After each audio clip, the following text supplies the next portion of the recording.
Good afternoon. I found that one of the hardest things to do, and I just found out the second hardest thing, is to put glasses on underneath a sheet. The second one is to put a microphone in front of your face. So I'm going to mess both of them up, so just deal with that. We welcome you to the Crone Department's first concert, fall concert. It's so good to kind of see you amongst the lights out there this afternoon to support these awesome students. It's because of you and because the support that you have that we are so excited, because at the beginning of the week we thought we wouldn't see live people here today, so it's awesome to be here. And even though we have some restrictions and some people will be watching this on a videotape, we very much appreciate all your support who are supporting this group. All three groups this afternoon that are here to perform for you. Our first selection was the beautiful setting of the 96th Psalm by William McRae called Psalm 96. The next piece we have is a choral classic arrangement by John Ness Beck, and it's a setting of scripture from the book of Isaiah. It's called Every Valley.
Third one might be stepping off the podium, but I can't see. Okay. The choral selection, our next choral selection is a traditional spiritual titled Wade in the Water. Music was a very, very important part of the slave's life in early America. Songs were used for worship, they were used for working, and they were also used, of course, for messages that we did not understand, or they were meant not to be understood except by them. Often songs had a deeper meaning, and this piece in particular, we're not 100% sure of what the actual meaning is. However, particularly if you listen to the words of the song, it talks about the Israelites, and it talks about them being rescued from the Egyptians and the freedom that they're going to have by doing that. Of course, they were talking about their own freedom in this piece, and I don't know if that was marred by who was enslaving them or not, but there's a pretty good chance that is true. This one is titled "Wade in the Water," and it's after the scripture in John. The actual scripture goes, and I had to look it up because I wasn't sure. It says, "For an angel went down at a certain season into the pool of troubled the water. Whosoever then first, after the troubling of the water, stepped in, was made whole of whatsoever disease they might have had." So that's kind of the scripture it comes from. Wade in the water will make you whole, the water will make you free. That's kind of what they're talking about in the piece. We hope you enjoy the chief. This is a really great spiritual, traditional spiritual that you probably even recognize, Wade in the Water.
Okay, I threw a lot of things at myself today on my own behalf. I typed these up like 2 weeks ago, and I'm really trying to stick to my notes because I'm better that way.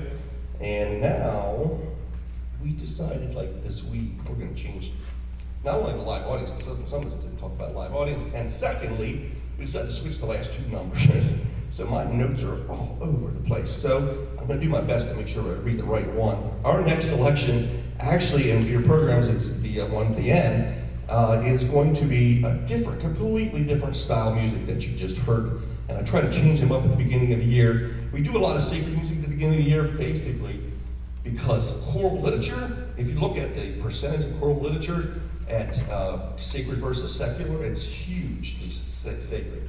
Just because of the beginning parts that we do. If we want to do Mozart, and we want to do Haydn, and we want to do Mendelssohn, and all the big composers, we always try to hit on those now and again at the beginning of the year, and those are all sacred music, at least a lot of it is. So we try to do that the first thing coming out, and this is a different twist. It's an American feel. It is gospel feel. Glenn Burleigh was one of the phenomenal. He was actually a great musician, great piano player, but also a composer of the gospel style. And this is one of my favorites of his. It's an inspirational piece that will hopefully give you a little bit of inspiration yourself, and hopefully they sing with a lot of that with it. It's called Faithful Over a Few Things.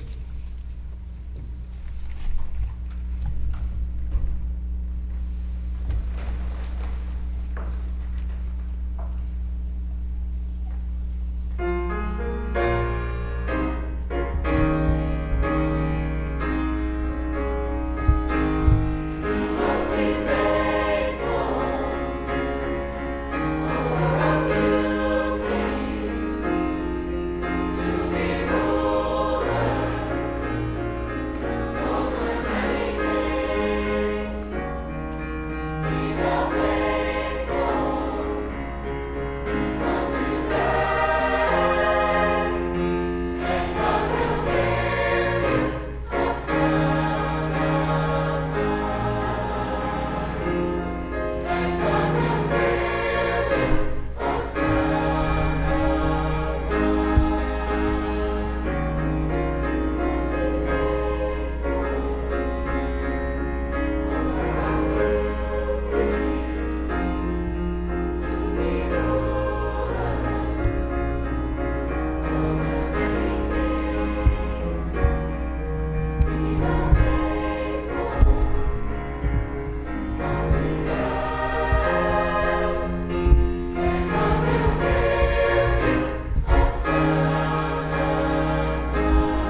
here because this is not written down.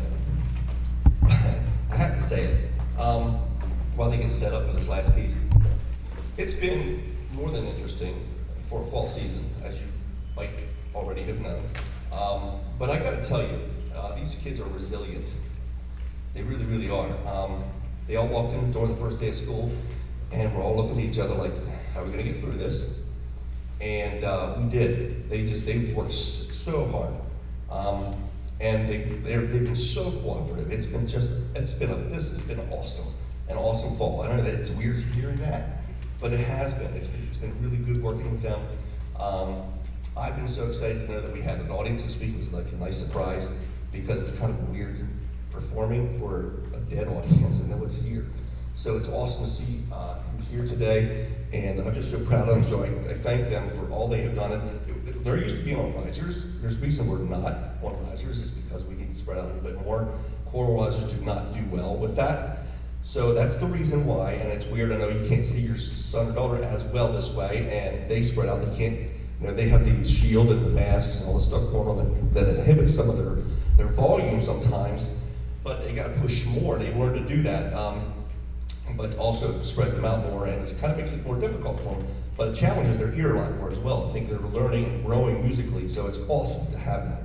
So with that in mind, we're going to close the concert this afternoon. Our next piece, our last piece for this afternoon, includes a rhythm section. That includes Elly Warntz on the conga drum, Lehman on the djembe, Kalish Amilcar is on the string section. Down here at the piano, we have auxiliary percussion by Hulme, Cohen, Harrison, and Devan, Chancey. And then we would like to also feature a couple of soloists, Bryce, Logan, and Duncan, McQueen, with affirmation solos coming from Izzy Shof and Shana Carey. This next piece is called Baba Yetu, and it's in Swahili, so you probably won't understand it unless you speak fluent Zulu out there. I'm not sure if that happens to many people, but if you do, it's awesome. Hopefully we do it well. The simple translation of the African language is the Lord's Prayer, which is really kind of strange because this song comes from a video game. Believe it or not, it's like a decade ago. Civilizations 4 came out and had this song in it, Baba Yetu, and it became a pretty big choral number then from that point forward. I think you're going to really like the piece. The students really like the piece. That's kind of why we decided to put it at the end. So we are excited to sing this for you today. Baba Yetu. Again, we thank you for coming this afternoon and supporting our music department. We'll continue to need that support as we go on, but we just thank you for being there for us, and we look forward to singing for you again in December. So thanks for coming this afternoon.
Church.